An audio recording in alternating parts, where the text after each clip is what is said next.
வணக்கம் நண்பர்களே. கார்த்தி ரேவதி சீரியல் சும்மா பரபரப்பாக போயிட்டு இருக்குன்னே சொல்லலாங்க. பரபரப்பான கட்டத்தில் நம்ம ரேவதியை புரிஞ்சுக்கிட்டாங்க ராஜா. இதுக்கு மேல் என்னை தள்ளி வைக்காத ராஜா, நான் உன்கிட்ட ஒட்டி ஒட்டி வர நேரம் நீ எனக்கு 2 அடி விட்டு விட்டு தள்ளி தள்ளி போகிற. அதை தாங்கிக்குள்ள சக்தி எனக்கு இல்லை. ஆனால் இதுக்கு மேலே நீ என்னை பிரிஞ்சு போகாத, என்னால் தாங்கிக்கவே முடியலை அப்படின்னு கண் கலங்கி நிற்கிறாங்க. எங்கள் அம்மா ஒருவேளை நம்ம 2 பேர்த்தையும் பிரித்தா நான் உயிரோடையே இருக்க மாட்டேன்.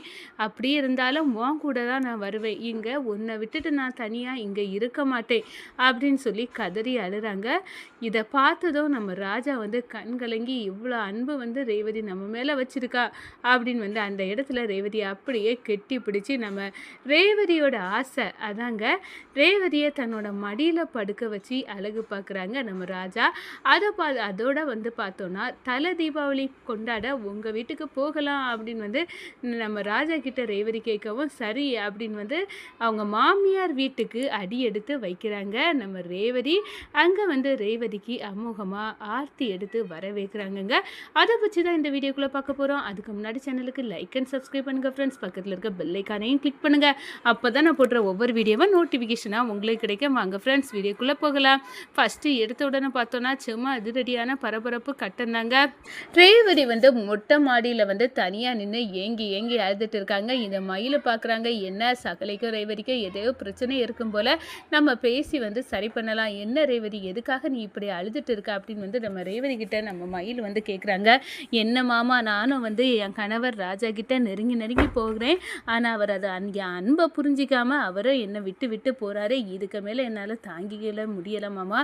இவர் எதுக்காக இப்படி போகிறாரு? உண்மையிலே இவருக்கு என் மேலே பாசம் இருக்கானியே எனக்கு சந்தேகம்தான் அப்படின்னு சொல்ல நேரம், ஏ ரேவதி, நீ புரிஞ்சுக்கிடாமல் போகிறா. உனக்கு குண்டடிப்பட்டு நீ கடந்தப்ப அப்படி அவர் வேண்டாத தெய்வம் கிடையாது. அப்படி அவர் சாமியெல்லாம் கும்பிட்டாரு. உனக்காக அவர் எவ்வளோ படபடுத்துட்டு கவலையோடு இருந்தார். நீ கூடவே இருந்து பார்த்தவே நான். அப்போ எனக்கு தெரியாத உன் மேலே அவர் உயிரையே வச்சிருக்காரு. அவர் விலகி விலகி போகிறதுக்கு ஒரு காரணம் இருக்குது. உனக்கு தெரிஞ்சா நீ வருத்தப்படுவ. அது என்ன மாமா சொல்லுங்க அப்படின்னு சொல்ல நேரம், உங்கள் அம்மாவுக்கு எப்போனாலும் உண்மை தெரிய வரலாம்.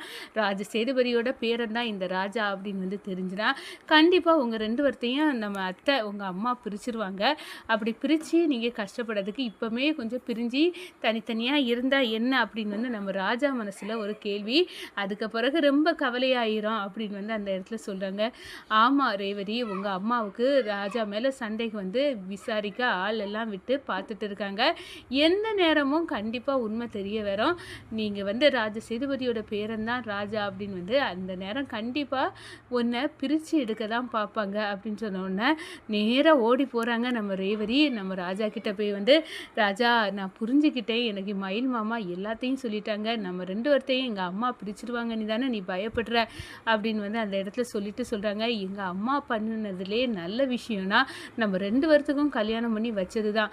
அது எனக்கு இப்போ தான் அதோட அருமை தெரியுது. எங்கள் அம்மா இது எனக்கு நன்மையை தான் செய்திருக்காங்க. அப்படியே பிரித்தாங்கன்னா நான் உயிரோடு இருக்க மாட்டேன். உன் கூட நான் வந்துடுவேன் ராஜா. நான் இந்த வீட்டில் இருக்க போகிறது இல்லை, உன் கூட தான் உன் வீட்டில் இருப்பேன் அப்படின்னு சொல்கிறாங்க. அதோட நம்ம ராஜா கெட்டி பிடிக்கிறாங்க. நம்ம ராஜா மடியில் ரேவதி தூங்குறாங்க.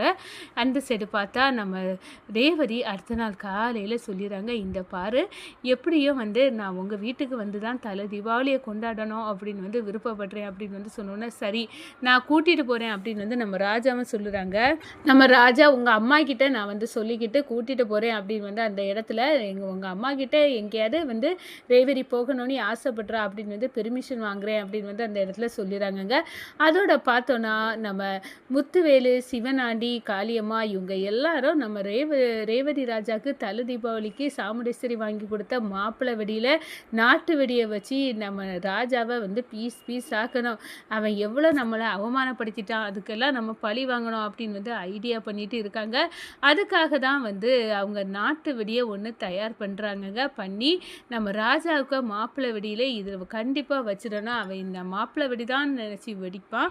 அப்போ இந்த வெடி வெடித்து அவன் பீஸ் பீஸாக ஆகணும் அப்படின்னு அந்த இடத்துல ஸ்கெட்சை போடுறாங்கன்னே சொல்லலாம். அதோடு பார்த்தோன்னா நம்ம ரேவதியும் ராஜாவும் தல தீபாவளிக்காக நாங்க வந்து எங்கேயாவது ரேவதிக்கு போகணும்னு ஆசைப்பட்டா, நானும் போயிட்டு வரோம் அத்தை அப்படின்னு வந்து அந்த இடத்துல சொல்லிக்கிட்டு, நம்ம ரேவதிய வந்து நம்ம ராஜாவோட வீட்டுக்கு கூட்டிட்டு போறாங்க. அங்க வந்து ஆர்த்தி எடுத்து வந்து வரவேற்காங்கன்னே சொல்லலாம். மாமியார் வீட்ட பார்த்து ரேவதி வந்து அப்படியே வந்து சந்தோஷப்படுறாங்க. அதோட பார்த்தோம்னா, நம்ம ராஜாவோட வந்து ஃபோட்டோஸ் இதெல்லாம் வந்து பார்க்குறாங்க. ராஜா வந்து எவ்வளவு செல்வ செழிப்பா வந்து வளர்ந்துருக்காரு. எங்க வீட்ல வந்து எல்லாத்துக்கிட்டயும் அவமானப்படுத்தி, அதுவும் டிரைவர் வேலை பார்த்து இவ்வளோ கஷ்டப்பட்டு 2 குடும்பத்தையும் ஒண்ணு சேர்க்கிறாருன்னா, இவர் கிரேட்டு. இவர விட சிறந்த ஆளு யாருமே இல்ல. குடும்ப ஒற்றுமைக்காக ஒரு மனுஷன் இப்படியெல்லாமா கஷ்டப்படுவான். எல்லாத்துலயும் பார்த்தா ராஜா சிறந்தவர் தான். அப்படின்னு வந்து எங்க அம்மா செய்த நல்ல விஷயம் இதுதான். அப்படின்னு வந்து அந்த இடத்துல நம்ம ரேவதி வந்து ராஜாவ நினைச்சு அப்படியே வந்து ஆடி போயிறாங்க. அதோட வந்து நம்ம ராஜா கூட அவங்க கம்பெனி எல்லாம் போய் பார்க்குறாங்கங்க. சுத்தி பார்த்து பெருமைப்படுறாங்க. எவ்வளோ பெரிய கோடீஸ்வரர் ஆனா பார்க்கறதுக்கு ஒரே யூனிஃபார்ம் துணி மாதிரி ஒரு துணிய போட்டுக்கிட்டு அப்படியே ஒரு சாதாரண ஆளாட்டு இருக்காரு. இவர் நினைச்சா என்ன வேணாலும் செய்யலாம். ஆனா இவர் எதுவுமே வேண்டாம் அப்படின்னு வந்து எங்க குடும்ப ஒற்றுமைக்காக, அதுவும் எங்க குடும்பத்துக்காகவே வந்து இவ்வளோ செய்திருக்காரு. அதுவும் ஆசையா அவங்க அம்மா இவர் பேர்ல வாங்கின இடத்த வித்து எங்க அம்மாவுக்கு வந்து போனஸ் கொடுத்து தொழிலாளர்கள் மத்தியில நல்ல பேரை வந்து உண்டாக்குனவர் இவரு. இவரை விட சிறந்த ஆளு கிடையாது அப்படின்னு வந்து நம்ம ரேவதி வந்து ராஜாவை நினைச்சு அப்படியே வந்து ஆடி போய் நிக்கிறாங்க.